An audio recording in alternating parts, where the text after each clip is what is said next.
Item ಯಾವುದೇ ಇರಲಿ try ಮಾಡಿ ಆಚಿ ಚಿಕನ್ ಮಸಾಲಾ. ಮಂತ್ರಿ ಸತೀಶ್ ಜಾರಕಿಹೊಳಿ ಬಾವ ಇಡಿ ಭೇಟಿಯಲ್ಲಿ ಲಾಕ್, ಅಬಕಾರಿ ದಂಧೆಯೇ ಶಾಕ್. ಎಕ್ಸೈಸ್ ಕಮಿಷನರ್ ಡಾಕ್ಟರ್ ಮಂಜುನಾಥ್ ಕೋಟೆಯಲ್ಲಿ ಬಾರ್ ಅಂಡ್ ರೆಸ್ಟೋರೆಂಟ್ ಎಷ್ಟು? 2012ರಲ್ಲಿ ಲೋಕಾಯುಕ್ತ ಕೇಸ್, ಆಗ ಬಚಾವ್ ಆಗಿದ್ದು ಹೇಗೆ, ಈಗ ಸಿಕ್ಕಿ ಬಿದ್ದಿದ್ದು ಹೇಗೆ? ಬಿಜೆಪಿ ಎಕ್ಸ್ ಎಂಪಿ ದೇವೇಂದ್ರಪ್ಪನ ಪುತ್ರ ಜಾರಕಿಹೊಳಿ ಬ್ರದರ್ಸ್ ಬಾಮೈದ ಹಿಸ್ಟರಿ ರಣರೋಚಕ. ಇದೇ ಇವತ್ತಿನ ವಿಶೇಷ. Doctor Y Manjunath bar and restaurants.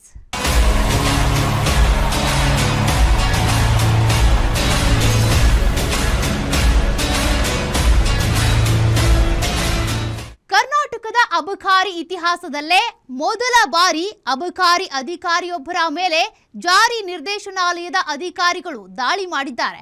ಅವರು ಬೇರಾರು ಅಲ್ಲ, ಕರ್ನಾಟಕದ ಪ್ರಭಾವಿ ರಾಜಕೀಯ ಕುಟುಂಬವಾದ ಜಾರಕಿಹೊಳಿ ಬ್ರದರ್ಸ್ ಸಂಬಂಧಿ. ಅವರ ತಂದೆ ಬಿಜೆಪಿ ಮಾಜಿ ಎಂಪಿ ವೈ ದೇವೇಂದ್ರಪ್ಪ. ಇಡಿ ರೇಡ್ ಮಾಡಿರೋದು ವೈ ಮಂಜುನಾಥ್ ಮೇಲೆ. ಅವರಿಗೆ ಸಂಬಂಧಿಸಿದ ಹಲವು ಮನೆಗಳು, ಕಚೇರಿಗಳ ಮೇಲೆ ದಾಳಿ ನಡೆಸಿ ಬೃಹತ್ ಪ್ರಮಾಣದ ಅಕ್ರಮ ಆಸ್ತಿಗಳನ್ನು ಹೊರಗೆಳೆದಿದ್ದಾರೆ. ಅದರ ಕಂಪ್ಲೀಟ್ ಡೀಟೇಲ್ಸ್ ಇಲ್ಲಿದೆ ನೋಡಿ.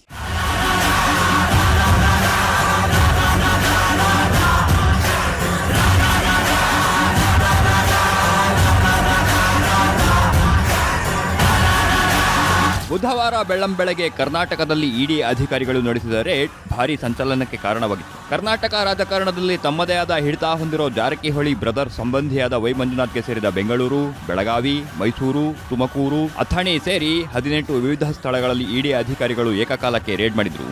ಅಬಕಾರಿ ಇಲಾಖೆ ಇತಿಹಾಸದಲ್ಲಿಯೇ ಮೊಟ್ಟಮೊದಲ ಬಾರಿಗೆ ಇಡಿ ಅಖಾಡಕ್ಕೆ ಇಳಿದಿದೆ. ಈ ವೇಳೆ ಅಬಕಾರಿ ಇಲಾಖೆಯಲ್ಲಿ ನಡೆಸಿದ ಭಾರೀ ಪ್ರಮಾಣದ ಅಕ್ರಮವನ್ನ ಬಯಲಿಗೆಳೆದಿದೆ. ಅಬಕಾರಿ ಇಲಾಖೆಯಲ್ಲಿನ ದೊಡ್ಡ ತಿಮಿಂಗಲವನ್ನೇ ಇಡಿ ಬೇಟೆಯಾಡಿದೆ. ದಾಳಿ ವೇಳೆ ಬಗದಷ್ಟು ಅಕ್ರಮಗಳು ಬಯಲಾಗುತ್ತಿದ್ದು, ಇಡಿ ಅಧಿಕಾರಿಗಳೇ ವೈ ಮಂಜುನಾಥ್ ಪ್ರಾಬಲ್ಯ ಕಂಡು ದಂಗಾಗಿ ಹೋಗಿದ್ದಾರೆ.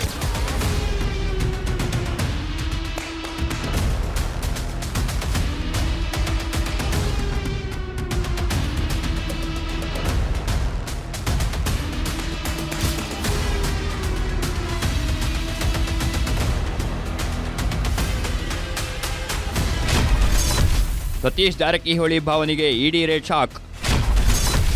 ಬೆಂಗಳೂರು, ಬೆಳಗಾವಿ, ಮೈಸೂರಲ್ಲಿ ಇಡಿ ರೇಡ್. ಡಾಕ್ಟರ್ ವೈ ಮಂಜುನಾಥ್ ಅಬಕಾರಿ ಇಲಾಖೆ ಹೆಚ್ಚುವರಿ ಆಯುಕ್ತರಾಗಿ ಕೆಲಸ ಮಾಡ್ತಿದ್ದಾರೆ. ಈತ ಬೇರಾರೂ ಅಲ್ಲ, ಬಳ್ಳಾರಿಯ ಮಾಜಿ ಸಂಸದ ವೈ ದೇವೇಂದ್ರಪ್ಪರ ಪುತ್ರ. ಜಾರಕಿಹೊಳಿ ಬ್ರದರ್ಸ್ಗೆ ಭಾವ ರಮೇಶ್, ಸತೀಶ್, ಬಾಲಚಂದ್ರ ಜಾರಕಿಹೊಳಿ ಸಹೋದರಿಯನ್ನ ವೈ ಮಂಜುನಾಥ್ ವರಿಸಿದ್ದಾರೆ. ಅಲ್ಲಿಗೆ ಮಂಜುನಾಥ್ಗೆ ಫುಲ್ ಪೊಲಿಟಿಕಲ್ ಬ್ಯಾಕಪ್ ಇರೋದು ಪಕ್ಕಾಗಿದೆ. ಕಾಂಗ್ರೆಸ್, ಬಿಜೆಪಿ ನಾಯಕರ ಸಂಬಂಧಿಯೇ ಆಗಿದ್ರೂ ಮಂಜುನಾಥ್ಗೆ ಇಡಿ ಶಾಕ್ ನೀಡಿದೆ. ಕರ್ನಾಟಕದಲ್ಲಿ ಪ್ರತಿ ಬಾರಿ ಇಡಿ ದಾಳಿ ನಡೆದಾಗ ಕಾಂಗ್ರೆಸ್ ನಾಯಕರು ಇದು ರಾಜಕೀಯ ಪ್ರೇರಿತ ಅಂತ ಬಾಯಿ ಬಡಿದುಕೊಳ್ತಿದ್ರು. ಆದರೆ ಮಂಜುನಾಥ್ಗೆ ಕಾಂಗ್ರೆಸ್ ಮತ್ತು ಬಿಜೆಪಿ ಎರಡೂ ಪಕ್ಷಗಳ ನಾಯಕರ ಕೃಪಾಕಟಾಕ್ಷವಿದೆ. ಹೀಗಿದ್ರೂ ಇಡಿ ಅಧಿಕಾರಿಗಳು ಭರ್ಜರಿ ಬೇಟೆ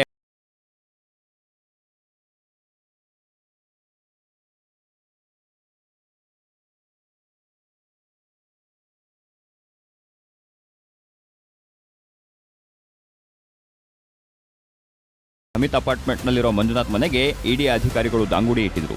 ಇದು ಮಂಜುನಾಥ್ಗೆ ಫುಲ್ ಶಾಕ್ ನೀಡಿತ್ತು. ತಮ್ಮ ಮೇಲೆ ಇಡಿ ಅಧಿಕಾರಿಗಳು ದಾಳಿ ನಡೆಸಬಹುದು ಅನ್ನೋ ಸಣ್ಣ ಸುಳಿವು ಕೂಡ ಅವರಿಗೆ ಇರಲಿಲ್ಲ. ಬುಧವಾರ ಬೆಳಗ್ಗೆ ರಾಜ್ಯದ ಬೆಂಗಳೂರು, ಬೆಳಗಾವಿ, ಮೈಸೂರು ಸೇರಿ ಮಂಜುನಾಥ್ಗೆ ಸೇರಿದ ಮನೆ ಮತ್ತು ಕಚೇರಿಗಳ ಮೇಲೆ ಇಡಿ ಅಧಿಕಾರಿಗಳು ಮುರ್ಕೊಂಡು ಬಿದ್ದಿದ್ರು. ಈ ವೇಳೆ ಇಡಿ ಅಧಿಕಾರಿಗಳೇ ಶಾಕ್ ಆಗುವ ರೀತಿ ಅಪಾರ ಪ್ರಮಾಣದ ಆಸ್ತಿ ಪಾಸ್ತಿ ಪತ್ತೆಯಾಗಿದೆ.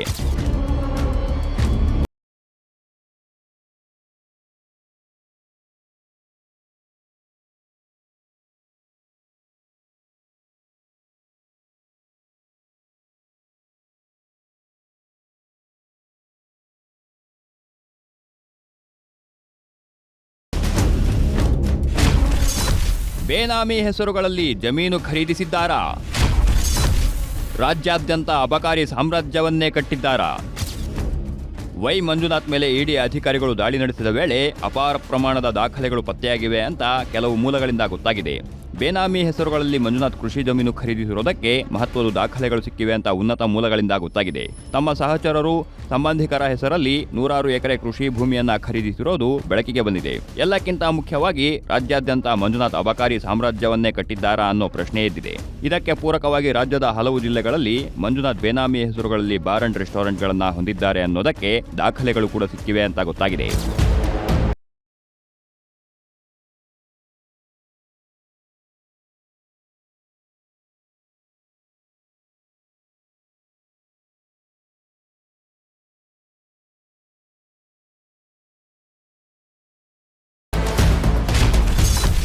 ಅಬಕಾರಿ ಇಲಾಖೆ ಪವರ್ ಸೆಂಟರ್ ಮಂಜುನಾಥ್. ಏಕಚಕ್ರಾಧಿಪತ್ಯ ಸಾಧಿಸಿದೆ ಮಂಜುನಾಥ್ಗೆ ಕಂಟಕ. ಸತೀಶ್ ಜಾರಕಿಹೊಳಿ ಅಬಕಾರಿ ಇಲಾಖೆಯನ್ನ ನಿರ್ವಹಿಸುತ್ತಿದ್ದಾಗ ಮಂಜುನಾಥ್ ಅಬಕಾರಿ ಇಲಾಖೆ ಪವರ್ ಸೆಂಟರ್ನಂತೆ ಕಾರ್ಯನಿರ್ವಹಿಸುತ್ತಿದ್ರಂತೆ. ಅಬಕಾರಿ ಇಲಾಖೆಯ ಪ್ರತಿಯೊಂದು ಕಾರ್ಯಚಟುವಟಿಕೆಯ ಮೇಲೆ ಇವರು ನಿಗಾ ಇಟ್ಟಿದ್ರು ಅನ್ನೋ ಆರೋಪ ಕೇಳಿಬಂದಿದೆ. ಬರೋಬ್ಬರಿ 8 ಜಿಲ್ಲೆಗಳ ಅಬಕಾರಿ ಇಲಾಖೆಯ ಕಾರ್ಯಚಟುವಟಿಕೆ ಇವರಿಗೆ ಗೊತ್ತಿಲ್ಲದಂತೆ ನಡೀತಿರಲಿಲ್ಲ ಅನ್ನೋ ಆರೋಪವೂ ಇದೆ. ಹೀಗೆ ಇಡೀ ಅಬಕಾರಿ ಇಲಾಖೆಯನ್ನೇ ತಮ್ಮ ನಿಯಂತ್ರಣದಲ್ಲಿಟ್ಟುಕೊಂಡು ತಾವು ಆಡಿದ್ದೇ ಆಟ ಅನ್ನೋ ರೀತಿ ವರ್ತನೆ ಮಾಡ್ತಿದ್ರಂತೆ.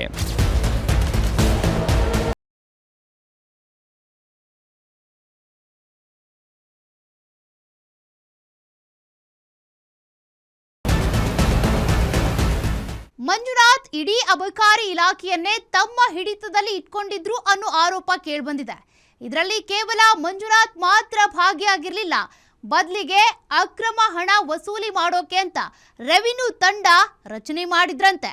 ವಸೂಲಿ ಮಾಡಿದ ಹಣದ ಕುರಿತು ಲೆಕ್ಕ ಇಡೋಕೆ ಅಕೌಂಟ್ಗಳನ್ನೇ ನೇಮಿಸಿದ್ರಂತೆ. ಹೊಸ ಲೈಸೆನ್ಸ್ ಕೊಡ್ಸೋಕೆ, ನಷ್ಟದಲ್ಲಿರುವ ಬಾರ್ಗಳನ್ನ ಕಡಿಮೆ ಬೆಲೆಗೆ ಖರೀದಿ ಮಾಡೋಕೆ ಆಪರೇಷನ್ ತಂಡ ನೇಮಕ ಮಾಡಿದ್ರಂತೆ. ಕೋಟ್ಯಂತರ ರೂಪಾಯಿ ಬೆಲೆ ಬಾಳುವ ಬಾರ್ ಲೈಸೆನ್ಸ್ ಪಡೆಯೋಕೆ, ಜಮೀನು ಖರೀದಿಸೋದಕ್ಕೆ ಸರ್ಕಾರಿ ಕಡತಗಳನ್ನೇ ತಿದ್ದುಪಡಿ ಮಾಡ್ತಾ ಇದ್ರು ಅನ್ನೋ ಆರೋಪ ಕೇಳಿ ಬಂದಿದೆ.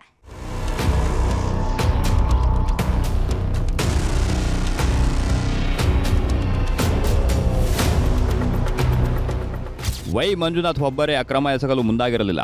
ಬದಲಿಗೆ ಅವರು ತಮ್ಮದೇ ಆದ ತಂಡಗಳನ್ನು ರಚಿಸಿಕೊಂಡು ಅಕ್ರಮ ಎಸಗುತ್ತಿದ್ರು ಅನ್ನೋ ಆರೋಪ ಕೇಳಿಬಂದಿದೆ. ವಿವಿಧ ಕಾರ್ಯಾಚರಣೆಗಳನ್ನು ನಡೆಸೋಕೆ ಬೇರೆ ಬೇರೆ ತಂಡಗಳನ್ನು ರಚಿಸಿದ್ರಂತೆ.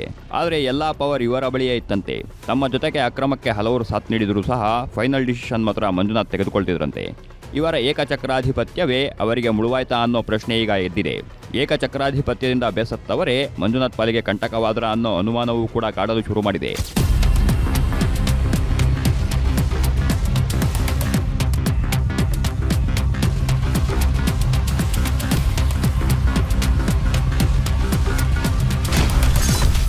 ವಿದೇಶಗಳಲ್ಲೂ ಹಣ ಹೂಡಿಕೆ ಮಾಡಿರುವ ಆರೋಪ.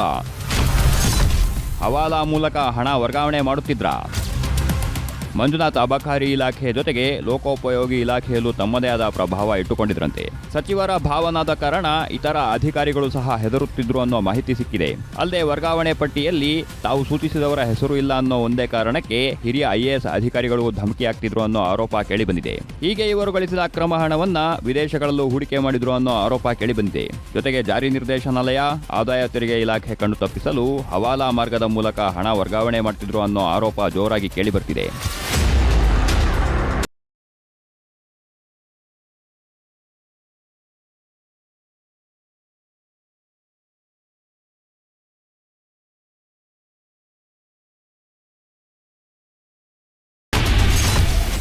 ಇಡಿ ರೇಡ್ ರೊಟೀನ್ ಇರಬಹುದು ಎಂದ ಸತೀಶ್. ರಾಜಕೀಯ ಪ್ರೇರಿತ ದಾಳಿಯಿಂದ ಪ್ರಿಯಾಂಕ್ ಖರ್ಗೆ. ಬೆಳಗಾವಿಯಲ್ಲಿ ಕಳೆದ 11 ವರ್ಷಗಳಿಂದ ಅಬಕಾರಿ ಇಲಾಖೆ ಹೆಚ್ಚುವರಿ ಆಯುಕ್ತರಾಗಿ ಕೆಲಸ ಮಾಡ್ತಿರೋ ವೈ ಮಂಜುನಾಥ್ ಮೇಲೆ ಇಡಿ ರೇಡ್ ನಡೆದಿತ್ತು. ಈ ಕುರಿತು ಪ್ರತಿಕ್ರಿಯೆ ನೀಡಿರೋ ಸಚಿವ ಸತೀಶ್ ಜಾರಕಿಹೊಳಿ, ಮಂಜುನಾಥ್ ಮೇಲೆ ನಡೆದಿರೋ ದಾಳಿ ರೊಟೀನ್ ಆಗಿರಬಹುದು. ಈಗಲೇ ನಾನು ಏನನ್ನೂ ಹೇಳಲ್ಲ.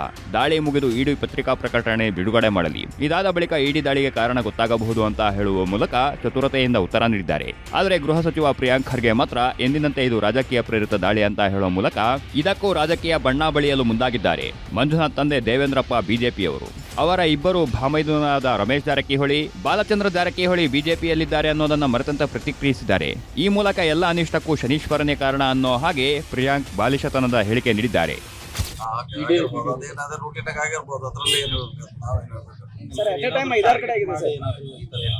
ಗೊತ್ತಿಲ್ಲ, ಅದು ಇನ್ನೂ ಇನ್ವೆಸ್ಟಿಗೇಷನ್ ಆಗಬೇಕು. ಎದಕ್ಕೆ ಮಾಡಿದಾರೆ ನಮಗೂ ಗೊತ್ತಿಲ್ಲ. ಅದು ಹೊರಗೆ ಬಂದ್ಮ್ಯಾಗ ಗೊತ್ತಾಗ್ತದೆ ಏನಕ್ಕೆ ಮಾಡಿದಾರೆ ಅಂತ. ಮಾಹಿತಿ ಬರೋರಿಗೆ ಏನು ಹೇಳಲಿಕ್ಕೆ ಆಗೋಲ್ಲ ಹಿಂಗೆ ಅಂತ ಸ್ಪಷ್ಟ. ಈಗ ವೇಟ್ ಮಾಡೋಣ, ನಾಳೆವರೆಗೆ ಗೊತ್ತಾಗುತ್ತೆ ಏನು ರೀಸನ್. ಆವಾಗ ಅದಕ್ಕೆ ಏನಾದ ಹೇಳಲಿಕ್ಕೆ ಅನುಕೂಲ ಆಗುತ್ತೆ. ಜಾರಕಿಹೊಳಿ ಕುಟುಂಬದ ಈ ಕಡೆ ನಿಮ್ ಬಾಮೈದ ಬೇರೆ ಸರ್ ಅವರು ಇರ್ಬೋದು, ಅದು ನೋಡೋಣ. ಮಾಹಿತಿ ಬರ್ದೆ ಏನು ಹೇಳಲಿಕ್ಕೆ ಆಗಲ್ಲ. ಯಾವ ರೀಸನ್ಗೆ ಅವರು ರೇಡ್ ಮಾಡಿದಾರೆ, ಅವ್ರು ಏನು ಕೇಳಿದಾರೆ ದಾಖಲೆ, ಏನು ಅವ್ರು ಕೊಡಬೇಕು. ಮತ್ತೆ ನಾಳೆ ಮಟ್ಟ ವೇಟ್ ಮಾಡೋಣ, ಏನಂತ ಅರ್ಜೆಂಟ್ ಏನಿಲ್ಲ. ಇವತ್ತು ಅಟ್ ಎ ಟೈಮ್ 7 ಕಡೆನೂ ಆಗಿದೆ ಸರ್. ಯಾವ್ದಾದ್ರು 7 ಕಡೆ ಆಗಿರ್ಬೋದು, 8-10 ಆಗಿರ್ಬೋದು, ಅದು ಗೊತ್ತಿಲ್ಲ.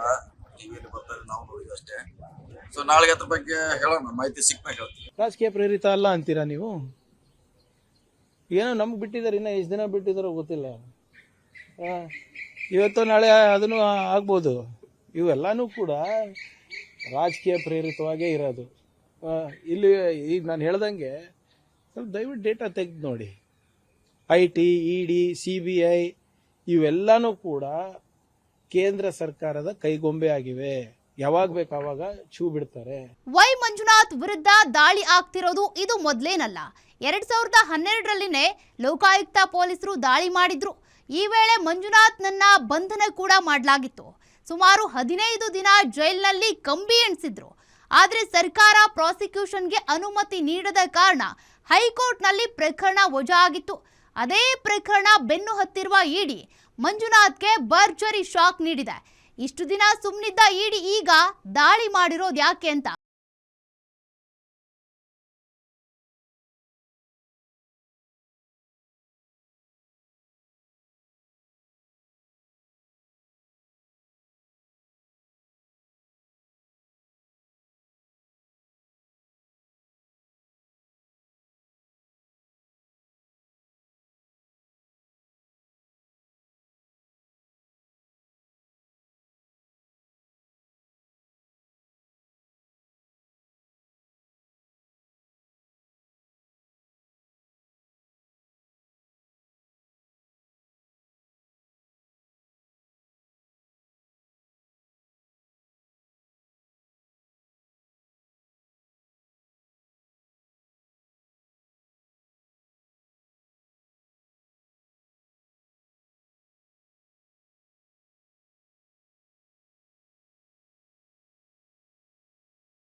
ಅನುಮತಿ ನೀಡದ ರಾಜ್ಯ ಸರ್ಕಾರ.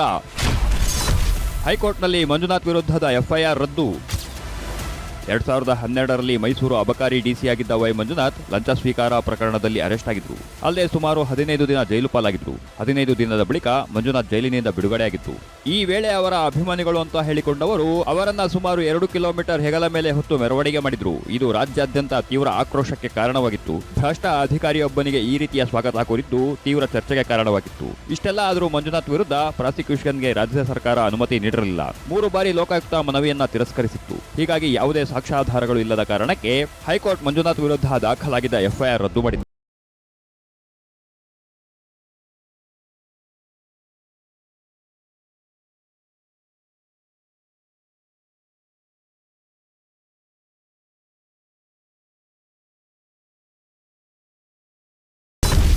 ಹಳೆ ಕೇಸ್ನಿಂದ ಮಂಜುನಾಥ್ಗೆ ಕಂಟಕ ಎದುರು.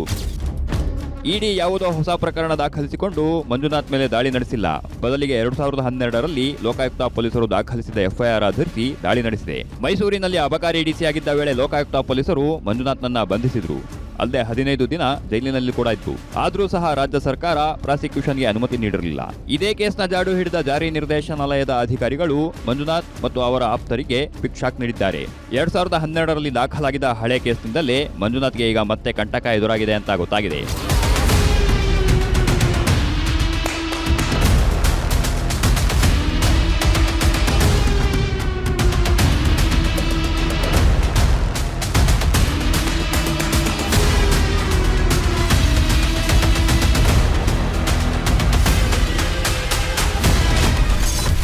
1 ವರ್ಷದಿಂದ ಕಣ್ಣಿಟ್ಟಿದ್ದ ಇಡಿ ಅಧಿಕಾರಿಗಳು ಮಂಜುನಾಥ್ ಮೇಲೆ ಇಡಿ ಅಧಿಕಾರಿಗಳ ಕಣ್ಣೇಕೆ. 2012ರಲ್ಲಿ ಲೋಕಾಯುಕ್ತ ಪೊಲೀಸರು ಲಂಚ ಸ್ವೀಕಾರ ಪ್ರಕರಣದಲ್ಲಿ ಮಂಜುನಾಥ್ ಬಂಧನ ಮಾಡಿದ್ರು. ಅಲ್ಲದೆ ಅವರ ವಿರುದ್ಧ ಎಫ್ಐಆರ್ ದಾಖಲಿಸಿದ್ರು. ಇಷ್ಟಾದರೂ ರಾಜ್ಯ ಸರ್ಕಾರ ಮಂಜುನಾಥ್ ವಿರುದ್ಧ ಪ್ರಾಸಿಕ್ಯೂಷನ್ಗೆ ಅನುಮತಿ ನೀಡಿರಲಿಲ್ಲ. ಇದೇ ಕಾರಣಕ್ಕೆ ಹೈಕೋರ್ಟ್ ಅವರ ವಿರುದ್ಧ ದಾಖಲಾಗಿದ್ದ ಎಫ್ಐಆರ್ ವಜಾ ಮಾಡಿತ್ತು. ಇದನ್ನ ಜಾರಿ ನಿರ್ದೇಶನಾಲಯದ ಅಧಿಕಾರಿಗಳು ಗಂಭೀರವಾಗಿ ಪರಿಗಣಿಸಿದ್ರು. ಸುಮಾರು 1 ವರ್ಷದಿಂದ ಅವರ ಮೇಲೆ ಇಡಿ ನಿಗಾ ಇಟ್ಟಿತ್ತು. 1 ವರ್ಷದಿಂದ ಅವರ ವಿರುದ್ಧ ಇದ್ದ ಆರೋಪಗಳ ಕುರಿತು ಎಲ್ಲ ಸಾಕ್ಷ್ಯಗಳನ್ನು ಸಂಗ್ರಹ ಮಾಡಿದೆ. ಈ ಬಾರಿ ಮಂಜುನಾಥ್ ಯಾವುದೇ ಕಾರಣಕ್ಕೂ ತಪ್ಪಿಸಿಕೊಳ್ಳದಂತೆ ಇಡಿ ಸಾಕ್ಷ್ಯ ಕಲೆ ಹಾಕಿದೆ ಅನ್ನೋ ಮಾಹಿತಿ ಸಿಕ್ಕಿದೆ.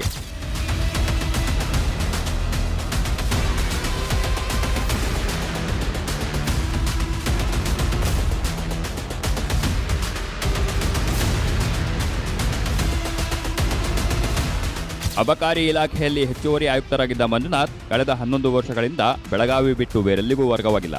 ಇದು ಕೂಡ ಇಡಿ ಅಧಿಕಾರಿಗಳು ಮಂಜುನಾಥ್ ಮೇಲೆ ನಿಗಾ ಇಡಲು ಕಾರಣವಾಗಿತ್ತು. ಒಬ್ಬ ಅಧಿಕಾರಿ ಸುಮಾರು 11 ವರ್ಷ ಒಂದೇ ಹುದ್ದೆಯಲ್ಲಿ ಒಂದೇ ಊರಿನಲ್ಲಿ ಕಾರ್ಯನಿರ್ವಹಣೆ ಮಾಡ್ತಿರೋದ್ಯಾಕೆ ಅನ್ನೋದು ಕೂಡ ಇಡಿಗೆ ಅನುಮಾನ ಬರಲು ಶುರುವಾಗಿತ್ತು. ಅದರಲ್ಲೂ ಹೆಚ್ಚುವರಿ ಆಯುಕ್ತರೊಬ್ಬರು ಬರೋಬ್ಬರಿ 11 ವರ್ಷ ಒಂದೇ ಕಡೆ ಇರೋದ್ಯಾಕೆ ಅನ್ನೋ ಸಂದೇಹ ಇಡಿಗೆ ಬಂದಿತ್ತು. ಇದರ ನಡುವೆ ಮಂಜುನಾಥ್ ಏಕಚಕ್ರಾಧಿಪತ್ಯದಿಂದ ಮತ್ತು ದಬ್ಬಾಳಿಕೆಯಿಂದ ನೊಂದಿದ್ದ ಕೆಲ ಬಾರ್ ಅಂಡ್ ರೆಸ್ಟೋರೆಂಟ್ ಮಾಲೀಕರು ಪರೋಕ್ಷವಾಗಿ ಮಂಜುನಾಥ್ ವಿರುದ್ಧ ಇಡಿ ಗಮನಕ್ಕೆ ತಂದಿತ್ತು. ಆಗಿನಿಂದಲೂ ಇಡಿ ಕಣ್ಣು ಇವರ ಮೇಲೆ ಬಿದ್ದಿತ್ತು ಅನ್ನೋ ಮಾಹಿತಿ ಸಿಕ್ಕಿದೆ.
ಮಂಜುನಾಥ್ ಮೇಲಿನ ರೇಡ್ ಭ್ರಷ್ಟರಿಗೆ ಎಚ್ಚರಿಕೆ ಗಂಟೆ.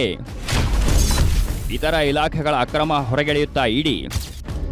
ಸತೀಶ್ ಜಾರಕಿಹೊಳಿ ಭಾವ ಮಂಜುನಾಥ್ ಮೇಲೆ ನಡೆದಿರೋ ರೇಡ್ ಉಪ್ಪು ತಿಂದವರು ನೀರು ಕುಡಿಯಲೇಬೇಕು ಅನ್ನೋ ಗಾದೆಯನ್ನ ನೆನಪಿಸುತ್ತಿದೆ. ಪ್ರಭಾವಿ ಸಚಿವರ ಸಂಬಂಧಿ ಅಂತ ದರ್ಪದಿಂದ ಮೆರೆಯುತ್ತಿದ್ದ ಮಂಜುನಾಥ್ ಇತರ ಇಲಾಖೆಗಳಲ್ಲೂ ಕೈಯಾಡಿಸುತ್ತಿದ್ರು. ಹೀಗಾಗಿ ಇವರ ಕೃಪಾ ಕಟಾಕ್ಷದಿಂದ ಅಕ್ರಮ ಎಸಗಿ ಪಾರಾಗುತ್ತಿದ್ದವರಿಗೆ ಭಯ ಶುರುವಾಗಿದೆ. ಒಬ್ಬ ವ್ಯಕ್ತಿಯ ಮೇಲಿನ ದಾಳಿಯಿಂದ ಇತರ ಇಲಾಖೆಗಳ ಅಕ್ರಮಗಳು ಹೊರಗೆ ಬರೋ ಸಾಧ್ಯತೆಗಳು ಕಂಡುಬರ್ತಿವೆ. ಸತೀಶ್ ಜಾರಕಿಹೊಳಿ ಪ್ರಭಾವ ಬಳಸಿ ಲೋಕೋಪಯೋಗಿ ಇಲಾಖೆಯಲ್ಲೂ ಮಂಜುನಾಥ್ ಅಕ್ರಮ ಎಸಗಿದ್ದಾರೆ ಅನ್ನೋ ಆರೋಪ ಕೇಳಿಬಂದಿದೆ. ಹೀಗಾಗಿ ಮಂಜುನಾಥ್ ಮೇಲೆ ನಡೆದಿರೋ ದಾಳಿಯಿಂದ ಹಲವು ಭ್ರಷ್ಟರಿಗೆ ನಡುಕ ಶುರುವಾಗಿರುವುದಂತೂ ಸುಳ್ಳಲ್ಲ.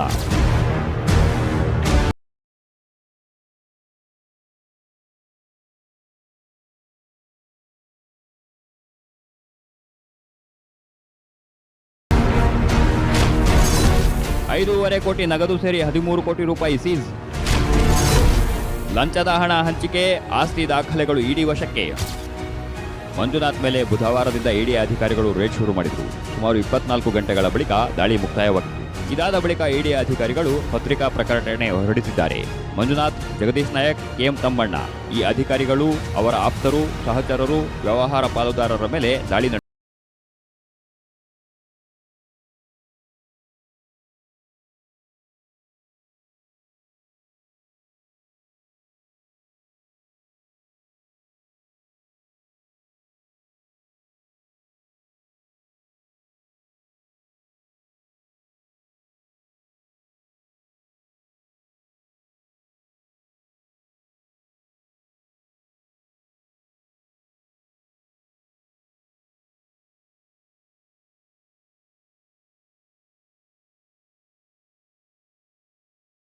ದೊಡ್ಡ ತಿಮಿಂಗಿಲವನ್ನ ಭೇಟಿಯಾಡೋದಕ್ಕೆ ಇಡಿ ಮೊದಲ ಹೆಜ್ಜೆ ಇಟ್ಟಿದೆ. ಅಬಕಾರಿ ಇಲಾಖೆಯ ಅಧಿಕಾರಿಯೊಬ್ರು ಇಡೀ ಇಲಾಖೆ ತನ್ನ ಪಿತ್ರಾರ್ಜಿತ ಸ್ವತ್ತು ಅನ್ನೋ ರೀತಿ ದರ್ಪ ಮೆರೆದ ಕಾರಣಕ್ಕೆ ಇಡಿ ಕಣ್ಣಿಗೆ ಬಿದ್ದಿದ್ರು. ಸುಮಾರು 1 ವರ್ಷ ಮಂಜುನಾಥ್ ಮೇಲೆ ನಿಗಾ ಇಟ್ಟಿದ್ದ ಇಡಿ ಅಧಿಕಾರಿಗಳು ಅವರು ಯಾವುದೇ ಕಾರಣಕ್ಕೂ ಕಾನೂನಿನ ಕುಣಿಕೆಯಿಂದ ಪಾರಾಗದೇ ಇರೋ ರೀತಿ ಸೂಕ್ತ ಸಾಕ್ಷ್ಯಗಳನ್ನು ಸಂಗ್ರಹಿಸಿ ರೇಡ್ ಮಾಡಿದ್ದಾರೆ. ಮಂಜುನಾಥ್ ಮೇಲೆ ನಡೆದಿರುವ ದಾಳಿಯಿಂದ ಇತರರಿಗೂ ಈಗ ಸಂಕಷ್ಟ ಶುರುವಾಗಿದ್ದು ಇತರೆ ಇಲಾಖೆಗಳ ಅಕ್ರಮ ಬಯಲಾಗುತ್ತಾ ಅಂತ ಕಾದು ನೋಡಬೇಕಿದೆ. ಇದಾಗಿತ್ತು ಇವತ್ತಿನ ವಿಶೇಷ. ನೋಡ್ತಾ ಇರಿ ಗ್ಯಾರಂಟಿ ನ್ಯೂಸ್, ಸುದ್ದಿ ಖಚಿತ, ನ್ಯಾಯ ನಿಶ್ಚಿತ.